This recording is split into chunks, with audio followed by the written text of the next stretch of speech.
Me hablaba de los árboles, me hablaba del río, me contaba historias de la naturaleza, y eso se impregnó como en mi ADN, justo, fue como mi forma de ver el mundo y la vida también, ¿no? Yo creo que nací a contraluz.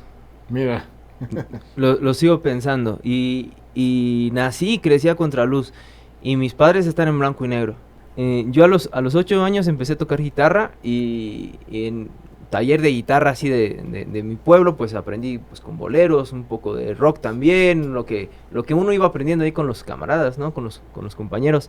Y me acuerdo haber entrado a una gran cúpula que estaba con un ventanal como a contraluz, y en ese contraluz había un chico tocando guitarra clásica. Okay. Ahí. Entonces, la imagen, pero fue mezclada con la música. Mezclada, ¿no? con la música, que fue como Sí. wow. Y entré a esa cúpula, y esa cúpula tenía justo como una reverberancia así, que me impactó. Fue como de, ¿qué es eso, joder? Tuve un accidente en Cuba, me tiré un clavado a una piscina y me quedé cuadripléjico. Hola, ¿qué tal? Muy buenos días, buenas tardes o buenas noches, depende del momento y el lugar en el que nos estén viendo. Este es su espacio Líderes al Descubierto. Esta vez me hago acompañar de Alonso Uribe, quien estará haciendo algunas preguntas jocosas y, como él dice, verborraicas, ¿verdad, amigo? Verborraicas. Verborraicas, me corrige. Perfecto. Y como ya es costumbre, tenemos aquí en Líderes al Descubierto a un líder icónico en dos materias, en dos artes muy interesantes: la música clásica y la fotografía. Él es Jesús Cornejo, también conocido como Chucho Tragaluz, quien nos estará ilustrando a partir de su nacimiento, de dónde viene, quién fue su padre, quién fue su madre, y a partir de todo ello, cuál ha sido su historia de vida y cómo es que encuentra su pasión en estas artes y cómo se ve influenciado también por el entorno michoacano, ¿verdad?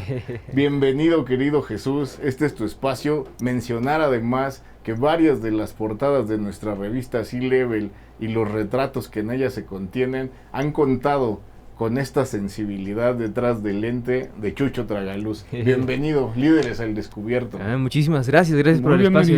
Es un honor estar aquí, ahora de este lado de la cámara. ¿Verdad? ¿Qué se siente? Ya estás acostumbrado. Pues más o menos. No tanto, me siento más cómodo estando siempre atrás. Pero bueno, hay que animarse, estar adelante también. Justo. Bueno, muy bien, sensacional. Pues este es tu espacio y nos gustaría saber dónde naces, tu papá, tu mamá. En este espacio nos gusta siempre dejar un poco de honra y reconocimiento a quienes nos anteceden, que finalmente son piezas importantes en lo que hoy somos. Claro. Asimismo, inspirar a niñas, niños, jóvenes y no tan jóvenes que estén interesados en lo que tú haces, pero también en aprender de las vicisitudes, los problemas, los éxitos, que finalmente en algo nos ayudan para seguir adelante. Buenísimo. Los micrófonos son todos tuyos. Bueno, muchísimas gracias. Yo nací y soy de un pueblo muy pequeño, justo en la Tierra Caliente de Michoacán. Se llama San Lucas, Michoacán. Es el primer pueblo entrando de Guerrero, después de Altamirano, Guerrero. Y entonces es un lugar muy característico y como muy estratégico, porque justo ahí se cruzan dos ríos, el río Balsas y el río Cutzamala. Okay. Entonces, y San Lucas está en medio como de una cañada privilegiada, en donde, a pesar de una gran de tener como un calor bastante fuerte, que sí lo sigue teniendo, pero es el hecho de que esté en medio de esa cañada y que esté en medio de dos ríos, le da un toque peculiar bastante interesante, incluso como bastante romántico también, bastante agradable. Y de alguna manera como que ese paisaje entre ríos, ese paisaje de la Tierra Caliente, ese paisaje también de pronto como de luz muy contrastada, como ese entorno aparentemente árido, y la gente árida también. Ajá. Pero cuando se acercan con ellos, pues descubrir que son pues una belleza de personas también, como que pues realmente me marcó para toda la vida, ¿no? Viví ahí hasta los 14 años. Mira. Que me fui a vivir a la ciudad de Morelia, justo. ¿Quién es tu padre? ¿Quién es tu mamá? Bueno, eso es bien bonito también mencionarlo, porque mis padres, mi papá los dos son maestros, pero Especialmente con mi papá he tenido como una conexión que siento que ha definido todo lo que he hecho, porque mi padre empezó estudiando, se llaman agronomía especializada en producción de alimentos. Mira. Entonces, él realmente su primera especialidad fue aprender a procesar todo lo que venía del campo. Wow. O sea, desde todo lo que tuviera que ver con agricultura, con ganadería, él es como la típica persona que vas caminando con él en el campo y de pronto le puedes decir, oye, ¿cómo se llama este árbol? Ah, esta es una parota y esta madera sirve para construir tal cosa y puedes procesar eso y la tecatas y además si la hierves puedes hacer un té y te puede transformar el entorno a lo que gustes realmente. Entonces, para mí fue como muy especial crecer al lado de mi padre porque siempre fue como crecer al lado de alguien que mantuvo como su asombro de niño muy vivo. Pero además quiero pensar, honor a la naturaleza, ¿no? Completamente. Y te permite ver cosas desde una lente diferente. Completamente, ¿no? Y además era como el típico de que íbamos de pronto en carretera y yo sin saberlo en ese momento, pero ya estaba como muy influenciado por la fotografía con él. Él también es fotógrafo. Ah, mira. Entonces íbamos de viaje y de pronto, no sé, íbamos por algún lugar y se paraba, ¿no? Y nosotros, ¿qué pasó? ¿Todo bien? Y me dijo, no, es que justo aprovechemos y veamos el atardecer aquí justo en este paisaje. Entonces nos parábamos toda la familia. Primero era un poco como de, ay, bueno, otra vez, ¿no? Fotos. Pero fue muy bonito porque con él como que aprendí a mirar el mundo de otra manera, ¿no? Entonces siempre pasábamos, cuando íbamos al rancho con mis abuelos y todo, me hablaba de los árboles, me hablaba del río, me contaba historias de la naturaleza. Y eso se impregnó como en mi ADN. Justo, fue como mi forma de ver el mundo y la vida también, ¿no? Y mi madre también, ¿no? Entonces, y por otra parte, bueno, justo con ellos, pero con mi papá, por otra parte, él fue director de la Casa de la Cultura en mi pueblo. Mira. Durante mucho tiempo. Entonces, todas las tardes, pues yo me la pasaba pues de niño con ellos en los talleres de teatro, de danza, de pintura, hasta que llegué al taller de guitarra, a los 8 años. Y entonces cuando llegué justo a ese taller y empecé a tocar la guitarra, ahí llegó un punto donde dije, yo quiero ser músico. Órale, qué interesante. ¿De tu madre qué recuerdas? De mi madre es algo como muy, muy, muy curioso, porque, por ejemplo, mi madre es maestra, bueno, los dos ya son jubilados también, pero con mi madre como que aprendí como a darle estructura, o sea, por ejemplo, mi papá es como muy romántico, ¿no? O sea, muy llegado a las artes y todo, ¿no? Pero con mi mamá estaba como siempre, como estructurando mi vida de una manera muy bonita también, de alguna forma, ¿no? Más orden. Un poquito más orden, de pronto, era como, pero siempre fue como, entre los dos, siempre como, de pronto había como una pelea así como de cómo se va a ir a los 13 años ya del pueblo, todo eso, pero los dos siempre me apoyaron muchísimo, ¿no? Entonces, por una parte como que siento que la inspiración muy grande la tuve con mi padre y como que la estructura y también como el rigor de hacer las cosas y de trabajar por lo que uno quiere, también de mi padre, pero sobre todo de mi madre. Ella fue como la que desde niño me estuvo como, ok, si quieres esto, pues trabaja en ello, ¿no? O sea, organízate, esfuérzate, todo eso. Entonces, entre los dos se dio una combinación muy, muy, muy linda. La verdad es que fui alguien muy afortunado. Chuchu, dos cosas. A ver, yo crecí en el norte. Te puedo decir que desde niño percibía yo que la luz era amarilla. Recuerdo que la luz de el lugar donde yo crecí era amarilla. Y tengo esa sensación. Tengo una pregunta para ti. 3 preguntas. ¿Con qué luz naciste? ¿Y de qué color son tus padres? ¿Qué color representan tus padres? Ahora que estoy viendo tu manejo de luz, ¿qué colores tienen ellos? ¿Y con qué color creciste para tener estos trabajos? Yo creo que nací a contraluz. Mira. Lo sigo pensando. Y nací y crecí a contraluz. Y mis padres están en blanco y negro. Mis padres y mis abuelos y todos. O sea, es muy curioso, pero imagínate tú de niño. en mi pueblo, ¿no? Y es muy curioso que digas también lo de Sinaloa, porque tenemos muchas similitudes, curiosamente, Michoacán y Sinaloa. Yo he estado viajando también a algunos pueblos de Sinaloa, incluso hasta en gastronomía, hay frijoles puercos en los dos lugares. Es impresionante, ¿no? Con algunos... o sea, es como cosas muy... que de pronto es como, qué curioso, esto en mi pueblo también lo hay, ¿no? Pero que lo he encontrado en Sinaloa, ¿no? El paisaje también es parecido en algunos aspectos. Entonces, imagínense, yo de niño, en mi pueblo... el 9 de 12 meses es un árido total y un calor de 40 grados. Entonces salir a jugar, ir a la escuela, hacer tu vida allá, tienes una luz pero durísima y un calor durísimo y el paisaje es muy gris. Pues no es que esté muerto, sino que la naturaleza está pues todavía como como hibernando un poquito, pues para cuando llega en la temporada de lluvias, ahora sí se reverdece todo. Pero entonces yo desde niño no veía colores casi. Entonces quiere decir que en tus fotografías viendo a ti lo que más te gusta del sol es la sombrita, pues. A veces bueno, y sí, claro que si hay un mezcal mucho mejor también ahí, pero, oye, Chucho, entonces sí podríamos decir que el entorno y por supuesto las circunstancias en las que creces finalmente están influenciando lo que hoy fotografías y cómo haces tus composiciones. Totalmente. O sea, a mí me pasa eso, por ejemplo, en Michoacán, si te vas hacia el centro, hacia Pátzcuaro y todo eso es muy bonito, es muy verde, el lago y todo, es muy romántico. Yo puedo ir y disfrutarlo, pero no es mi lenguaje, sinceramente. Fíjate que a mí los colores me impactan muchísimo en el sentido de decir, de pronto, cuando aquí también Alonso y yo pintamos, entonces de pronto la dificultad de igualar un color claro. es de verdad un reto. Y la naturaleza parece producir colores en mayor esfuerzo, ¿no? Claro. ¿A ti qué te inspira? ¿Qué sientes con los colores? ¿Y por qué vemos que sin duda tu privilegio es hacia el negro y el blanco? Pues, o sea, si se fijan, por ejemplo, yo en cuestión como de colores, casi siempre intento...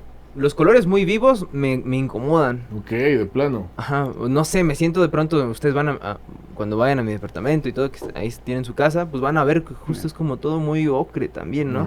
Pero tiene que ver justo con eso, y cuando hago color, yo admiro muchísimo a mis compañeros y colegas que fotografían en color, es muy difícil, pero creo que se trabaja mucho con la psicología.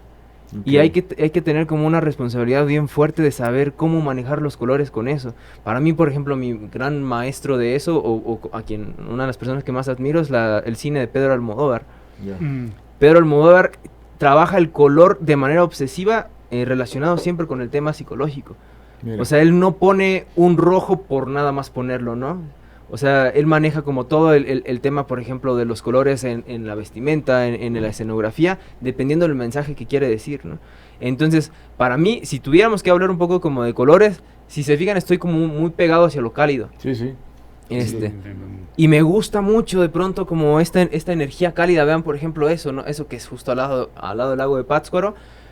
Si algo me conecta en color, podría ser como esa luz cálida. Realmente, lo frío casi no tanto, pero tiene que ver porque yo nací en un pueblo de 40 grados. Claro, ¿cómo no? Entonces, de pronto el frío, los colores azules y eso no me conectan, no están en mi chip, ¿no?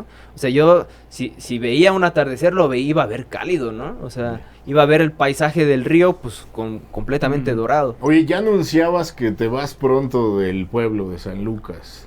Ahí la discusión esta que decías de cómo se va a ir a los 13 años. ¿A qué te saliste?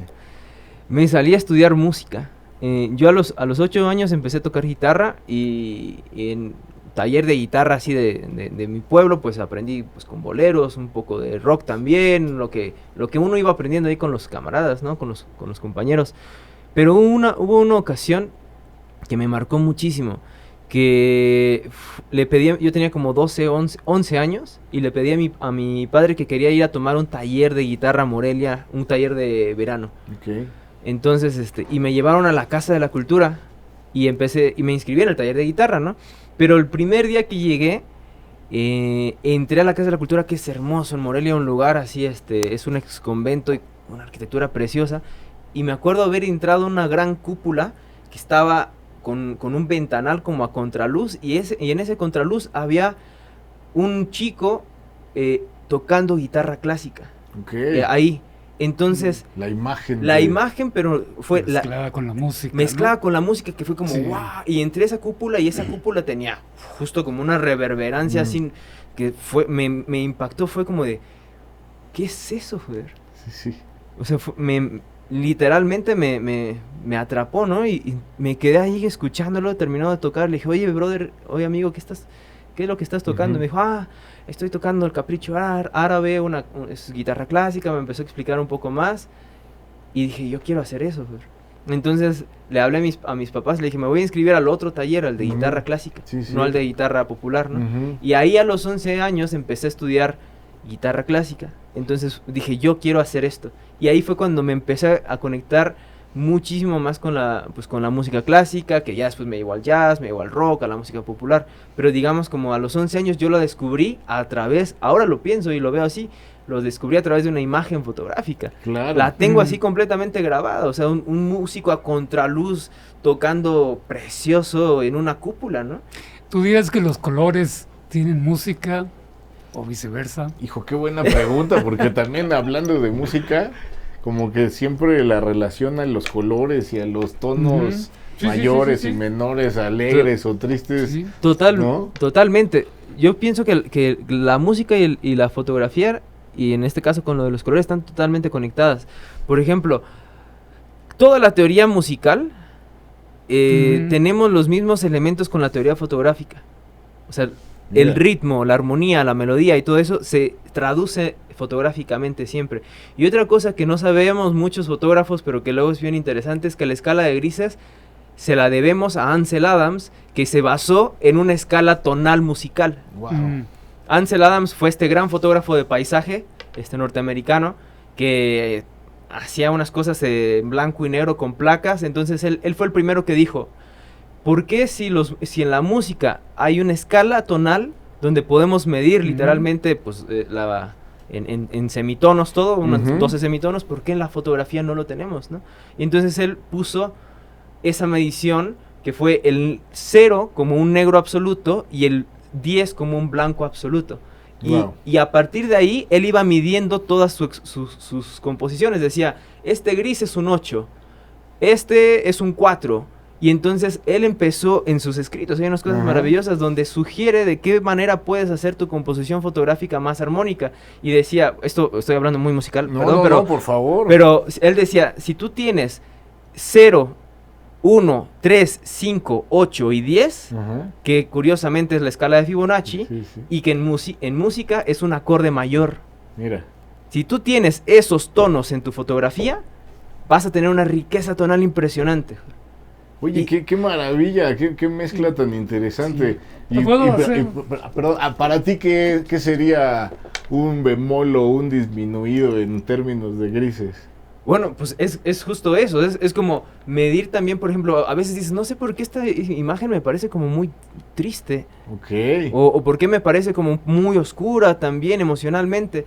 Si me pusiera como como a analizarla musicalmente y fotográficamente, digo, claro, pues porque todo está en tonos menores, por ejemplo, ¿no?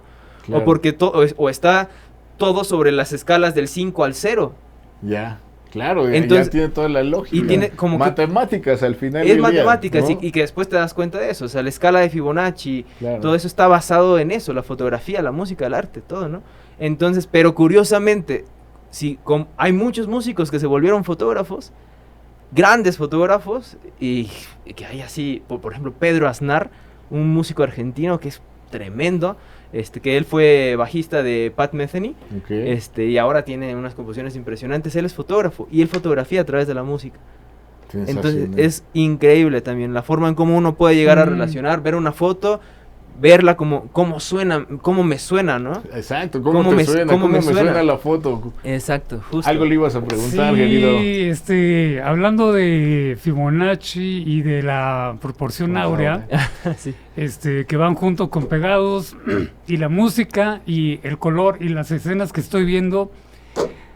A ver, una pregunta así que, ¿por qué la música, esto que desde que hablabas del Capricho Árabe ya no hablemos de Bach y demás. Sí, claro. Y las escenas que toman, las escenas cotidianas y todo esto, no podemos ver la imagen que tú tomarías en un microbús, ruta Huachiplen-Celestlan, pegado con la música que nos lleva acá. Y por el otro lado, no concibe la imagen de un Bach en nichos que no tienen este colorido o algo así. Ahí quedamos en los grises. Ajá. Esa es una impresión, Claro. no sé si coincidas, pero pareciera que a mayor colorido y todo este rollo, la música cambia. Sí, Y después la vas purificando hasta que llegas a un requiem y tiene otros colores. Tú con tu cámara y con tu oído, ¿qué captarías? ¿Qué dirías? ¿Qué diagnóstico podrías dar de estos dos, de estas escalas que salieron desde el negro puro hasta el blanco puro? Es como bien profundo intentar como responder como algo así. A mí una cosa que me pasa es que por una parte no me imagino la vida sin música. Yo creo que sería una catástrofe total, o sea, un día sin música es un día que pierdes. Bueno, sí, exacto, ¿no? Sí, es como la gente se volvería loca a los 3 días y suicidios por todos lados, no se me imagina. Sí. Y por otra parte, la parte como visual, pues bueno, es algo que lo tenemos como cotidianamente, entonces lo tenemos como muy relacionado. Y yo con esto que dices, por ejemplo, no sé si te entendí bien la pregunta, pero te lo voy a como a traducir. A intentar como responder, ¿no? A mí me pasa que una cosa es que yo no le digo que no a ningún género, ¿no? Ni de foto ni de música. O sea, de pronto si estoy en algún lugar y hay un concierto de Bach, digo, quiero ir, ¿no? Pero el siguiente día hay un concierto de Led Zeppelin y le voy a entrar. Claro. ¿No? Y así mismo cuando fotografío, ¿no? O sea, de pronto me dicen, oye, ¿sabes qué? Está Paquita, la del barrio, o está el Tri, o está Jordi Sabal, o quien sea de la música clásica también. Yo a todos les digo que sí. Y a mí una cosa que me ha pasado es que yo pienso que la vida te puede sonar a muchas formas, o sea, te puede sonar a mucha música. Okay. Incluso las mismas escenas de ciudad, cuando tú le pones una base de música aparentemente clásica, que pudiera ser barroca o renacentismo, que hay muchas películas que han hecho esos ejercicios, son poderosísimas. O sea, realmente, o sea, puedes llegar a sonorizar cosas así de ejercicios como de cine con ese tipo de música y es verdaderamente poderoso, ¿no? Y la otra también es que a mí me pasa que luego me llevo muchas sorpresas. A veces estoy fotografiando cosas así y de pronto estoy viajando con la comunidad y, claro, está sonando la Chilanga Banda, ¿no? Mira, con ellos. Anda, eso iba yo. Y entonces me parece maravilloso estar de pronto con los purépechas en la montaña a punto de entrar a un ritual del agua y con el sol y eso, y está sonando Café Tacuba. Claro. Y ahí, y traen en un celular o en algún dispositivo un radio y sonando. Pero ¿por otra qué cosa. no sonaría Pachelbel? Exacto, pero luego decimos, ¿y por qué esto es pensar? O sea, yo pienso una cosa, que lo que suena tiene más que ver con tu vida que con la escena. O sea, por ejemplo, si tú ves como una foto, tiene más, o sea, una foto te va a recordar las cosas que tú has vivido, no lo que estás viendo. Okay. A mí me pasa, está bonito. me pasa eso. O sea, tú ves, por ejemplo, esta foto, bueno, pongo como un ejemplo, ¿no? Pero, o cualquiera de estas fotos, ¿no? O sea, yo podría decirte, a mí esta foto me suena a Bach, ¿no? Okay. Y de pronto a otra persona le puede sonar los Bookies. Por supuesto. Depende del entorno, el momento exacto, en el que estés, ¿no? o a lo mejor... Esta foto sí tiene pues su sonido. Exacto. Sí, ajá. Esa foto tiene sonido. Exacto, hay unas que son como muy abiertas, pero aún así, si vas con esas niñas y les pones la foto, les va a sonar otra cosa. Y les muestras la misma foto. Entonces, eso es bien interesante. Cuando uno retrata, bueno, eso no lo digo yo, lo decía Richard Avedon, un fotógrafo norteamericano, dice, hablo más de mí que de la persona que retrato. Entonces es bien bonito darse cuenta que cuando uno ve una foto, te conecta más con lo que tú has vivido, más que con la historia del personaje.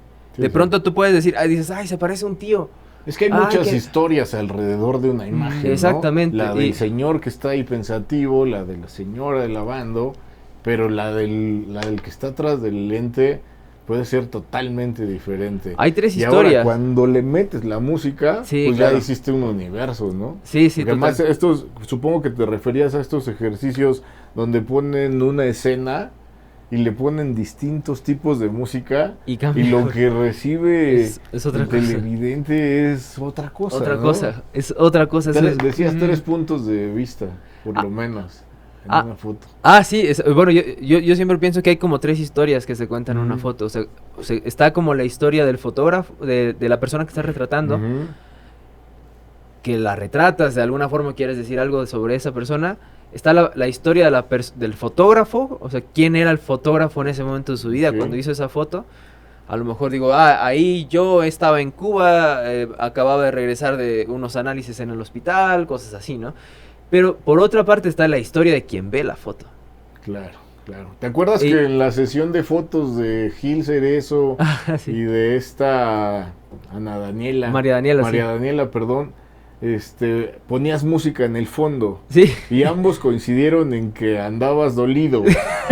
¿Crees tú que ese sentimiento del que está detrás del lente también se transmite en la imagen que tomas? ¿O es justo de lo que nos estabas hablando ahora? De que habla más de lo que tú vives, lo que sientes, que lo que verdaderamente transmitía el retratado. Depende como la foto. A veces hay retratos que gana más el punto de vista del fotógrafo. Ok. Y a veces gana más el punto de vista del retratado, ¿no? Y a veces hay un equilibrio. A mí me ha pasado que a veces llegan al estudio alguien y me dice cómo quiere que ponga la luz, de dónde le tome la foto, todo, o sea, como muy controlador, ¿no? Sí. Ese es un personaje que quiere como de alguna forma imponer mucho pues cómo quiere ser visto, ¿no? ¿En tu experiencia le sale bien a la gente que lo pide o de pronto te cuesta muchísimo trabajo el poder sacar esa imagen controlada? Me cuesta un poco de trabajo, sinceramente. O sea, como que soy muy necio yo también. Entonces y me gusta como que haya algo de mí en esa foto siempre. Entonces, y a veces lo pongo así sin que ellos lo sepan, o sea, como esa vez con Gil Cerezo, puse Tom York, ¿no? Sí. Y eso le da una atmósfera. Claro. Y después vimos las fotos y están oscuras las fotos, sí. ¿no? Y pues Gil Cerezo es así, la fiesta completa, ¿no? Sí. Entonces ahí es como Jesús Cornejo a través de Gil Cerezo. Claro. Realmente. Oye, Chucho, y veo ahí que tienes varias fotografías. Una me pareció muy curiosa. Son 3 mujeres riéndose en un cementerio. Y bueno, tienes varias, aquí vemos otra con la muerte y demás. ¿Te pasa a ti, como le suele pasar a algunos pintores, en cuanto a la muerte? Cuando algún pintor termina y firma su cuadro, que nunca están terminados, pero cuando lo firmas, dices, ya no morí. O sea, esto me va a trascender. Ya no importa que mis huesos desaparezcan, ya no morí. ¿Cómo lo haces tú en la fotografía cuando precisamente estás retratando la muerte junto con la risa, pero tú estás atrás y sin embargo es una foto que no perecerá y te sobrevivirá? ¿Hay esta conexión entre fotógrafo y obra? Yo pienso que sí, aunque te voy a decir una cosa. A mí una vez escuché también, por ejemplo, un término que me encantó muchísimo. Lo contrario a trascender es la inmanencia, que es como estar hoy ahí, ¿no? Y a mí una cosa que me ha pasado que tiene que ver con una historia que bueno, no, o sea, en grandes rasgos, yo a los 21 años tuve un accidente en Cuba, me tiré un clavado a una piscina y me quedé cuadripléjico. Entonces, ¿tenía agua en la piscina? Sí tenía, pero me lo tiré muy inclinado al fondo. Y sí. Gracias por aclarar. No tenía la suficiente, es otra cosa, pero entonces eso pasó, que yo tuve un proceso como de rehabilitación fuerte, de pues volver otra vez como a aprender a caminar, a todo, mover los dedos, todo, ¿no? Y una cosa que trabajaba mucho en terapia era como Porque de pronto cuando empecé a recuperarme me decía la gente, ay, tú seguramente tienes una misión muy grande en la vida, ¿no? Te salvaste de haberte muerto en Cuba, pero y al mismo tiempo te salvaste, ya estás caminando, piensa bien qué tienes que hacer, y eso es mucha presión. Me lo imagino, entonces, pues, una carga que no necesitas, ¿no? Exacto, y un día conocí ese concepto, el término que es como la inmanencia, que es, yo me puedo morir hoy en la noche. Todos, no nomás yo, ustedes también. Yo estoy ocupado. Ustedes también, todos. Ahorita no, gracias. Exacto, ¿no? Ahorita tengo cosas que hacer. Todos nos podemos morir, ¿no? Pero justo a lo que voy con eso es, una cosa que intento hacer con mis fotos es que el momento en el que tomo la foto para mí sea como muy significativo y para la persona que está también. Y en el caso de lo de la foto del panteón, eso es en Teotitlán del Valle, en Oaxaca. Entonces, y me acuerdo haber llegado a ese panteón que era hermoso, todo así lleno de flores, mezcal, naranjas, una cosa deliciosa. Y estuve caminando nada más, caminando sin tomar una sola foto, y me encontré ese grupo de 3 señoras que estaban ahí, y me llamó muchísimo la atención las risas entre ellas, ¿no? Estaban como comadreando sabroso. Sí. Encima de un muerto. Exacto, chisme rico. Entonces, y ya llegué, entonces me senté frente a ellas en otra lápida también. Ah, tú también te sentaste en la lápida. Sí, igual que ellas. Ya, las lápidas son bancas, pues. Sí, exacto, tal cual, así como lo vemos ahí, ¿no? Y ellas, y empecé a hacerles un poco de plática, me parecía como que quería un poco como de eso yo también, y mezcal también, entonces me ofrecieron un mezcal y me quedé como 3 horas con ellas. Órale. Ok. Y entonces te animaste a tomar. Ajá, pero entonces me quedé... Fotos. Exacto. Además. Sí, después del mezcal, exacto. Bueno, que ya estaba cerca de la lápida. Exacto, y cualquier cosa, mira. Y entonces ahí me di cuenta de una cosa bien bonita, que fue como, por ejemplo, a veces uno sale como fotógrafo de viaje y quieres traerte toda una serie fotografiada y a veces no te encuentras nada, ¿no? Pero hay ocasiones donde te encuentras una sola foto que vale completamente la pena del viaje. Mira. Y para mí, por ejemplo, ese viaje en Oaxaca, esta es una de esas fotos, ¿no? Fue justo haber hablado con ellas de qué significaba la muerte para ellas, ¿no? Y me acuerdo que era como una enseñanza bien bonita. Cuando ya estábamos en el mezcal, a mí me dijo la señora, justo directo, imagínate que viene tu familiar que se murió hace 40 años a visitarte, dijo. Y es el único día que lo dejan salir de allá de abajo. Sí. Dice, imagínate que venga y que te encuentre llorando... Y ay, pobre, ay, que ya te fuiste, que no me despedí de ti, que, o sea, todo dice.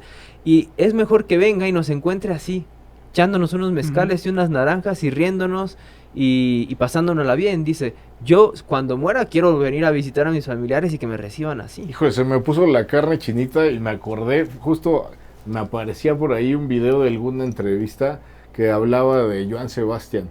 Y se supone que cuando muere su hijo Trino, resulta que Joan Sebastián contacta a una medium para alcanzarse a despedir del hijo.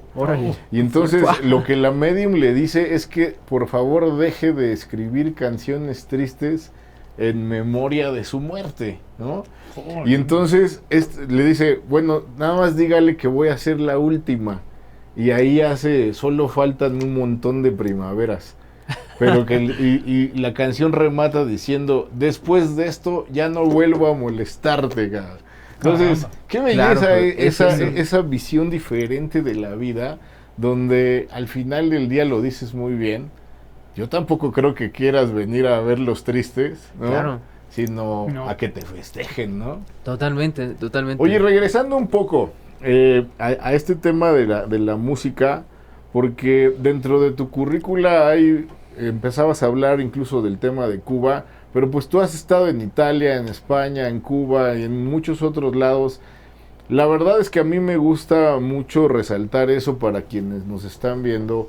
¿Cómo es que logras salir de este pueblito San Lucas, como lo has pintado de pintoresco, con, quiero pensar yo, dificultades incluso económicas propias de la región, y de pronto estás conociendo el mundo? ¿Qué pasó allí? ¿Cómo es que empezaste a proyectarte hacia afuera de México?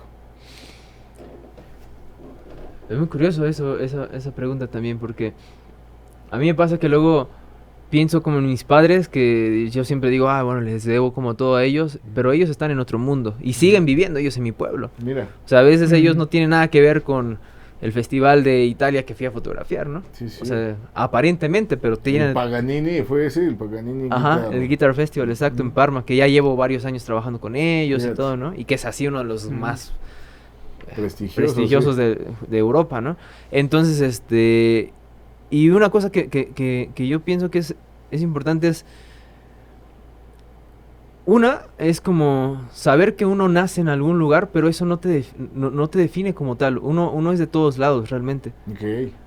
O sea, Del mundo. Pues más, del sí, universo. Del universo. Porque, o sea, yo debo decirles que durante mucho tiempo yo me he sentido solo, por ejemplo, ¿no? Okay. ¿Hay algún lugar que dirías tú que en este lugar pertenezco? ¿Lo has encontrado? Independientemente que sea ahí en Tierra Caliente o algo, un lugar que llegues y digas, en este lugar sí pertenezco. Bueno, o sea, eso naturalmente lo siento en mi pueblo, ¿no? O sea, pero no porque hayas nacido ahí, porque claro, digas, todo me grita que pertenezco aquí. Yo pienso que Cuba me ha pasado.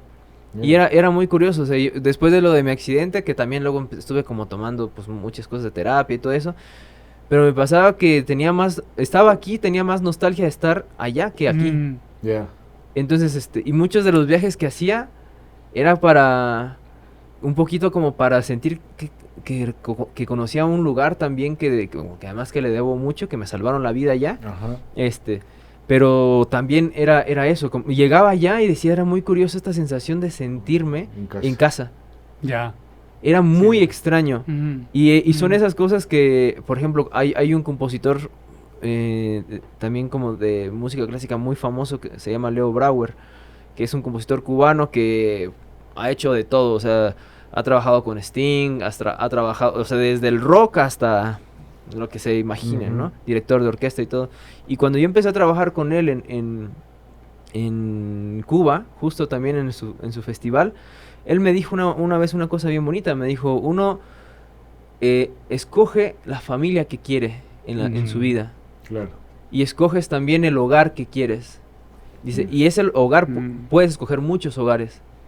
Dice, y uno puedes sentirte en casa en muchos lugares también, ¿no? Claro. Entonces, y eso en el momento no lo entendí, pero y después... hablando de eso, ahora que regresas ahí a tu tierra, ¿no te sientes como el friki ahí, raro que llegó y llegas con tu banda y todo y no les entiendes y no te entiendes? A mí me pasa, por ejemplo, que regreso para allá, de donde vengo y me dicen, es como hablas tontadas. Y luego regreso para acá y me dicen lo mismo, pues. Pero ¿a ti cómo te va con eso? Ahora lo llevo mucho mejor. ¿Antes? Antes no. Antes me pasaba un poquito eso. O sea, regresaba y no me sentía como tan adaptado de pronto, sobre todo con las personas de mi generación, ¿no? O sea, mijito, es que ya se te fue la onda pues, de tanta cosa que viste. Ajá, exacto, un poquito. Pero ahora lo llevo mucho mejor, o sea, me gusta mucho regresar y sí acercarme, sobre todo con las personas grandes, como los viejos. Que por cierto, en la foto de la persona mayor que tienes ahí, sí supimos que es el graffiti que tiene atrás. ¿Y por qué está un graffiti en ese cuarto? El que está recargado. Sí, que tiene una cara de felicidad, pero está grafiteado atrás. Y o sea, como... ¿Qué serán unos arcos? ¿O qué? Sí, que está en una mesa. Sí. ¿Qué tiene ¿Supiste qué es eso? ¿O platicaron? O dice amor. Mira. En la pared está escrito amor. Pero esa. Ahí está. Sí. Mira. Amor. ¿Y acá? Ahí sí no sé qué sea, pero fíjate, ¡Qué padre! Esa historia es muy curiosa, se las voy a contar rapidísimo. Por favor. Esa foto la tomé en el Nazareno Etla, en Oaxaca. Yo estaba viajando por ahí, fotografiando cosas de días de muertos. Y en Oaxaca hay una celebración en muchos pueblos que se llama la muerteada. Okay. Que la gente sale disfrazada de diablos, de brujas, de todo eso, y a una hora en específico, y salen como a hacer males a la comunidad. Sí, exacto, más o menos. Exacto, tal cual, pero bueno, allá purga. y entonces, yo estaba en ese pueblo, había ido ahí para fotografiar eso y ya era como a las 7 de la noche, por ejemplo, que iba a salir eso. Y entonces, pues eran como las 4 o 5 de la tarde y andaba caminando y dije, bueno, pues voy a esperar mientras. No sé por qué me dio por meterme a una cantina. Okay. No lo sé por qué, pero, no sé, pero bueno. ¿Algún espíritu por ahí te llamó? Sí, como que me fue llamando un poquito ahí y me llegué a la cantina. Con otro amigo más iba también y nos pedimos un mezcal, estábamos como ahí platicando y el señor estaba a mi lado. Entonces, y lo vi, o sea, a mi lado en la mesa de al lado, ¿no? Sí. Y entonces lo vi y le empecé a hacer plática, ¿no? Y en esta plática le pregunté al señor, ¿no? Ya después de un rato y todo, le dije, bueno, ¿usted qué es lo que hace? Y el señor me respondió, ¿ahora o en la vida? Anda pues. Wow. Y entonces me fui para atrás y dije, wow, este señor filosofía, se puso filosófico, claro, ¿no? Claro. Y le dije, bueno, a ver, ¿dónde se puede? Le dije, a ver, pues en la vida, ¿no? Cuénteme. Me dijo, bueno, en la vida yo soy campesino, mis hijos se fueron para el norte, me empezó a contar toda su historia, ¿no? Me dedico al maíz, pero ya no es negocio, ahora estoy como haciendo trabajos en el pueblo, cosas así, ¿no? Y ya me cuenta como en resumen su vida, ¿no? Y cuando termina de eso le digo, ¿y ahora? Y entonces, así como me estaba viendo, los dos de mesa a mesa, tal cual como en la foto, me dijo, ahora estoy esperando al diablo. Ay.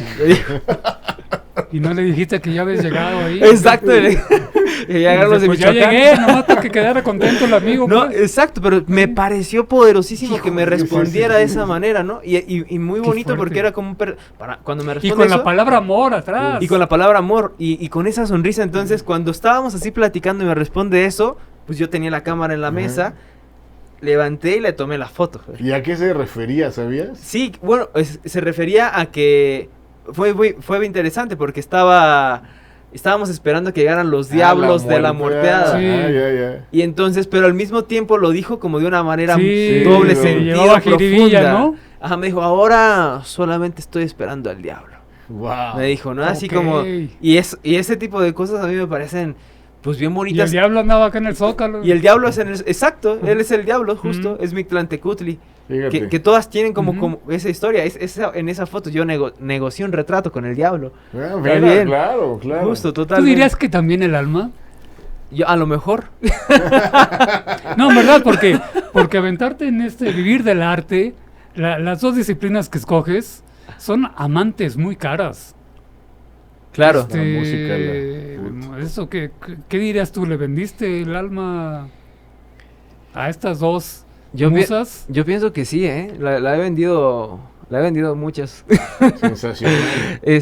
Pero sí, eso es muy curioso porque también justo decidir dedicarte a eso y que eso responde un poquito a la pregunta, regresando a lo que decías, es ser necio en lo que uno quiere hacer, cuesta mucho. Cuesta y trae mucho. Okay. A la vez, o sea, hay muchos sacrificios muy fuertes. Por ejemplo, yo me fui a los 13 años de mi pueblo, pensando y completamente convencido que quería ser músico clásico, ¿no? A los 18 me pasé a estudiar fotografía y ciencias de la comunicación, pero justo siempre he decidido hacer lo que más me apasiona, ¿no? Y he sido muy necio, a pesar de las circunstancias, ¿no? ¿Cuál dirías tú que es la diferencia entre la necedad y la tenacidad? Eso es padre. Yo creo que a veces uno raya entre las dos, ¿no? Uno es muy tenaz y al mismo tiempo puede ser muy necio, ¿no? Pero tienes razón, o sea, a lo mejor he sido tenaz. No lo había visto así. Yo creo que según lo quieras ver. Según lo quieras ver, quieres ¿no? que sea negativo. Yo creo que si es positivo, eres tenaz, ¿no? Sí, si te sale bien, eres tenaz. Eres tenaz. Sale mal, eres necio. Terco, si no te hubiera salido bien, pero esos de agua caliente hubieran dicho, te dije, andaba de necio. Exacto, tomando fotos andaba ahí. de necio. Y el otro lado es, te dije que lo ibas a lograr si eras tenaz. Claro, pero exacto. ¿a qué iba a ir a Aguascalientes? A Tierra Caliente. De todos modos, a ver, si se va... Había agua. Había agua. Se avienta a piscinas sin agua, ¿por qué no va a ir a lugares sin agua? Exacto. Oye, no, sin duda, tu trabajo está marcado por la música, la fotografía, las artes, la dirección. Y bueno, no es casualidad que a partir de eso te cae o desarrollas este proyecto, la caja de los cristales, ¿no? De espejos, la caja de espejos. ¿Por qué no les platicas un poco de qué se trata? Y en función de eso, si pudieras platicarnos la historia de aquel tragafuegos que está interesantísima. Bueno, lo que pasa es que a mí me encanta mucho, pues justo la foto documental, y trabajé mucho tiempo en una revista que se llama México Desconocido, 8 años, entonces viajé mucho por todo México, conocí me faltan 2 estados nomás por conocer, y llegó un punto donde empecé a escribir mis historias. Me pasaba que siempre tenía como encuentros muy significativos con las personas que retrataba, y a veces leía las historias de mis compañeros y periodistas, y muchas de ellas maravillosas, y a veces decía, es que esto yo lo hubiera contado de otra manera, ¿no? O lo que yo viví cuando estaba fotografiándolo de manera personal es esto, ¿no? Entonces llegó un punto donde simplemente dije, bueno, yo también estudié periodismo, ¿no? Entonces empecé a escribir mis historias. ¿Qué hora comía usted o qué? Exacto, ahí cuando tomaba fotos. Y empecé a escribir mis historias y las empecé a publicar en mi Instagram. Subía una foto, por ejemplo, estas fotos de Cuba, ¿no? Una serie de 5 fotos, y narraba ya sea la historia de la persona que retrataba o mi historia cuando tomé la foto, ¿no? Un poco más como una onda de crónica. Y y en ese momento yo empecé a trabajar con una banda que se llama Love Electric, que es como de jazz rock experimental. Que el vocalista es un guitarrista que se llama Todd Closer, de Minneapolis, ¿no? Pero vive aquí en México. Y cuando él me empezó a seguir en Instagram, un día vi que me empezó a dar muchos likes a esas fotos con historias, ¿no? Es un gran jazzista y es un gran músico este brother, ¿no? Y me escribió y me dijo, oye, estoy maravillado con tus historias y con las fotos. Me dijo, me gustaría escribir música para esas fotos e historias. Me dijo, yo tengo seleccionadas unas cuantas, pero me gustaría que tú me propongas alguna más si te parece, ¿no? Y empezamos con el ejercicio justo del tragafuego, y con una foto del señor que está lleno de palomas, que esa la tomé en Bogotá. Y me dijo, esas dos a mí me gustaría escribir algo, ¿no? Y le dije, Todd, yo fascinado, adelante, o sea, para mí es un honor, ¿no? Claro. Entonces de pronto cuando me empieza a mandar esa música de esas dos, y hizo primero, bueno, una serie como de 5 o 6, pues me di cuenta que estaban ahí justo en las grabaciones grandes jazzistas norteamericanos, aquí mismo, o sea, porque todos ellos son amigos de él, ¿no? Estaba Silvana Estrada también, que ahora es una chica que tiene muchísimo reconocimiento aquí en México. Muchos músicos que yo admiro mucho, estaban grabando la música de mis fotos, ¿no? Y me fui para atrás, fue como de, wow, qué cosa tan bonita esa, ¿no? O sea, como que nunca me lo imaginé. Entonces cuando me mandó eso, le dije, Todd, vamos a echarnos unos chilaquiles, vamos a desayunar y hablemos qué podemos hacer, ¿no? Y se nos ocurrió sacar esta serie. Al final hicimos 23 historias. ¿El número tiene algún significado? ¿O fue azaroso? No, fue exacto, pero como que se han ido agregando. Primero eran 15, luego se hicieron 23, ¿no? Pero entonces lo que se nos ocurrió fue este proyecto que se llama La Caja de Espejos, que es una exposición, que son fotos justo como de este tamaño, de 1 metro, todas están impresas, donde en las galerías tú entras a ver una exposición y escuchar un disco completo, o sea, de todas esas fotos, y a ver las historias, ¿no? Y entonces lo expusimos en la Galería El Rule, que es la que está ahí en Eje Central, donde está la Torre Latinoamericana. Y entonces empezó a tener como un éxito muy grande, porque la gente iba y nos decían los de la galería, dice, es el proyecto en el que más tiempo permanece la gente dentro de la galería. Mira. Dice, la gente está aquí 1 hora y media dentro de la galería. Y entonces era muy curioso, porque entrabas, veías la foto, te ponías unos audífonos y te ibas a otro mundo. Y te ibas a otro lado y leías la historia. Claro. Y luego agregamos esas historias en braille también. Wow, verdadera inclusión. Exacto, entonces era hermoso ese proyecto, porque venían asociaciones de personas ciegas y débiles visuales a ver la exposición fotográfica y a ver y oírla. Y era hermoso porque tocaban la foto. Wow. O sea, hay unos videos hermosos. Están tocando la foto y con la otra mano están leyendo la historia en braille y escuchando la música. Entonces nos pareció una cosa poderosísima. Fue como de, nunca habíamos descubierto eso, ¿no? O sea, como que algo que surgió como un juego, se volvió así súper poderoso y nos ganamos una beca para presentarlo en el Teatro de la Ciudad. Mira. Entonces, pero con música en vivo. Luego se empezaron a agregar muchos más músicos, una amiga jazzista catalana que se llama Andrea Motis, que es muy famosa en España, vino, tocó con nosotros aquí también. Se han metido el David Aguilar, Vivir Quintana, muchos músicos de todo tipo, rock, jazz, rap, de todo tipo, ¿no? Y ha sido bien bonito porque justo un proyecto de fotografías terminó siendo como un proyecto de historias contadas a nivel multisensorial. En el teatro era hermoso porque proyectábamos la foto hacia el completo ciclorama. La banda de jazz la banda de músicos en vivo tocaba ahí la música y yo narraba la historia.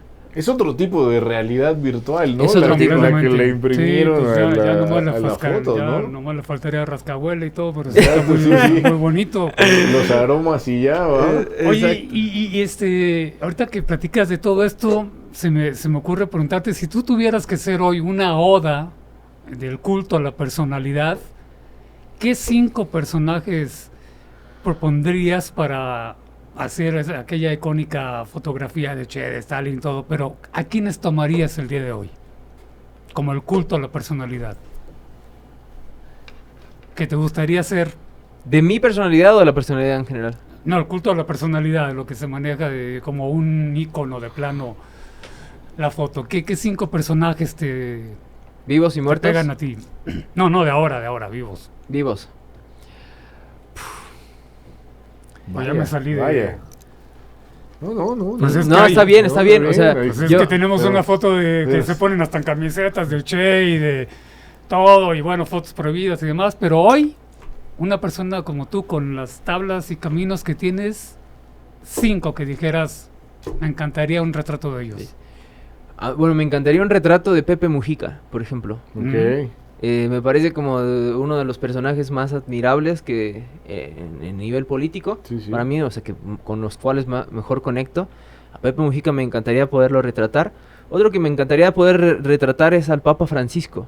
Me parece también un tipo que, aunque no soy católico como tal, aunque de tradición católica, me parece, tener un retrato de él me parece como que pudiera ser algo poderoso también, ¿no? Me encantaría poder retratar a Nick Cave, también. ¿Quién es? Yo no sé. Yo fingí que puse cara de que sí sabía. Claro. Bueno, él es otro músico, creo que es inglés, justo también, pero me parece que es maravilloso lo que hace también. Caetano Veloso. Caetano Veloso también me parece que es como otro de los grandes tipos así. Ahora que sigo como en mi lista de quienes me gustaría poder un día fotografiar, Shakira me parece que es un personaje muy completo, ¿no? Complejo también y con muchas facetas también interesantes, ¿no? Y Greta, justo la niña, la niña también, exacto, la ambientalista. Me parece, o sea, podría como seguir un poquito como ahí con la lista, pero una mía, algo más, lo que usted. Pues tiene la libertad del artista. Bueno, Sting me parece un gran personaje también que me gustaría fotografiar. Y hay un chelista que toca la viola da gamba catalán que se llama Jordi Sabal, que es un tipo que toca música renacentista impresionante y ha traído como todo esto, o sea, son de estos personajes que traen la música clásica y la música renacentista y se paran en cualquier foro solo y lo llenan, tocando eso, ¿no? O sea, cosas así. Ha estado aquí en el Palacio de Bellas Artes, todo. Hay como varios personajes que creo que me gustaría, dependiendo como el interés, ¿no? Si la música. Oye, Chucho, Alonso, estamos casi por concluir, pero no me gustaría dejar de preguntarte, ¿por qué la caja de los espejos ¿Y dónde puede la audiencia ver un poco de ese material que suena esplendoroso? Si volverá a estar en una apuesta. Sí, justo. Y bueno, pues lo que tú quieras agregar. Bueno, la caja de espejos, el nombre nació también porque cuando nosotros pensábamos que cuando entras a la galería o al teatro en este caso, a ver 23 historias diferentes, que una cosa que nos pusimos como nuestra regla es que fueran personas cotidianas aparentemente. Okay. O sea, que no fuera como retratos de, pues no sé, de músicos o artistas con los que normalmente yo trabajo, ¿no? Sino más bien como personajes de a pie, ¿no? Entonces, y cuando entrabas a este lugar, te pasa un poco que cuando ves la foto es como ver un espejo. Porque de pronto la foto... Te encuentras en el Claro, exacto. Sí, por ejemplo, no sé, la foto, no sé... Entonces, ¿por qué pusieron a Cedillo ahí? Si no eran famosos, ¿no? Exacto. Es que Cedillo sí agarró a la paloma. Exacto, sí agarró a la paloma, tal cual. Sí la agarró. Tal cual. Sí, no, o sea, lo que pasaba es que justo tú veías la foto, leías la historia y te conectaba con tu propia historia. Claro. Entonces, y eran fotos de ese tipo, o sea, por ejemplo, hay una foto de Cuba... donde o todas estas, ¿no? Pero ahorita a ver si pasa, pero hay una foto donde están dos señores tomándose un ron. Sí. Un señor pareja, y una señora. ¿No? Sí, sí. Y esa foto mira, justo. Sí. Entonces, y era una cosa bien bonita porque en la exposición tenía mucho efecto. Yo estaba en La Habana, que también esa historia ahorita se las cuento, me encanta, es de mis favoritas, ¿no? La tengo en mi casa y pero la de Cuba, o sea, yo iba caminando, me encontré estas personas que se les veía muy felices de estar juntos, ¿no? Claro. Entonces me acerqué un poco con ellos y empecé como a platicar, a presentarme, y resulta que ellos son dos hermanos, mira. que él vive en Santiago de Cuba y estábamos en La Habana, y tenían 20 y tantos años sin verse. Wow. 20 y tantos años, literalmente, ¿no? Y ese día era el cumpleaños de su hermana. Mira. Entonces, él viajó, habían pasado muchas cosas en la vida, problemas familiares, políticos, económicos, que no había podido regresar a La Habana desde 20 y tantos años, ¿no? Y ese día era su cumpleaños y él regresaba a La Habana. Ahora, el primer día que se veían después de 20 y tantos años, sí, en su cumpleaños de su hermana. Y entonces, a mí me pareció como maravilloso eso, y dije, wow. Y le dije, y entonces están de festejo, y me dijo, claro, por eso el ron. Y por eso el ron en el malecón, me dijo, ¿no? Okay.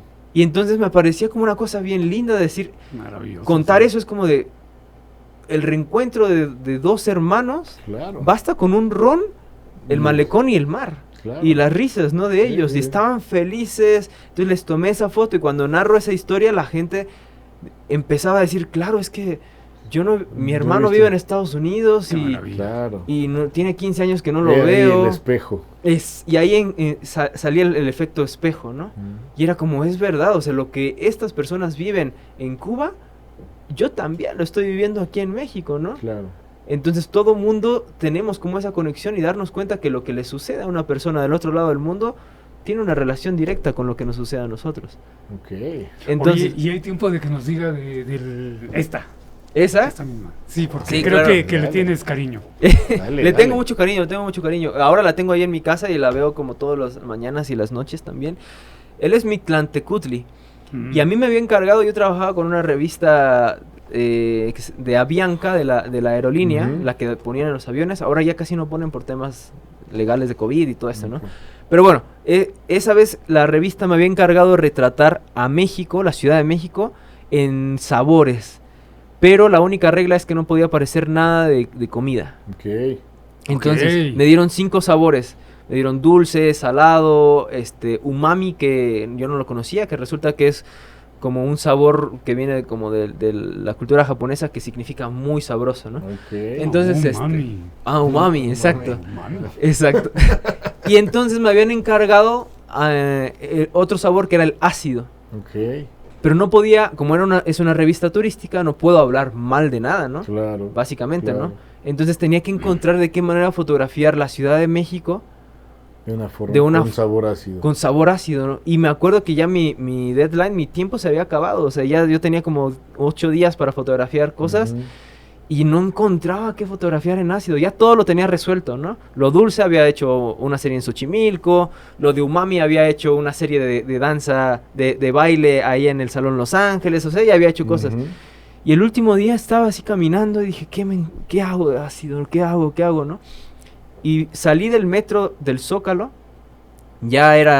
estaba cayendo la tarde también, y cuando salgo del metro del Zócalo empecé a caminar y cruzo el paso de cebra hacia el Zócalo y estaba como viendo hacia los lados, y cuando volteo hacia enfrente pasa este personaje frente a mí y casi chocamos, y cuando casi chocamos nos vemos a los ojos y me impresionó mucho, y en cuanto lo vi sentí una acidez por el cuerpo, como me subió y me bajó, ¿no? Y fue como...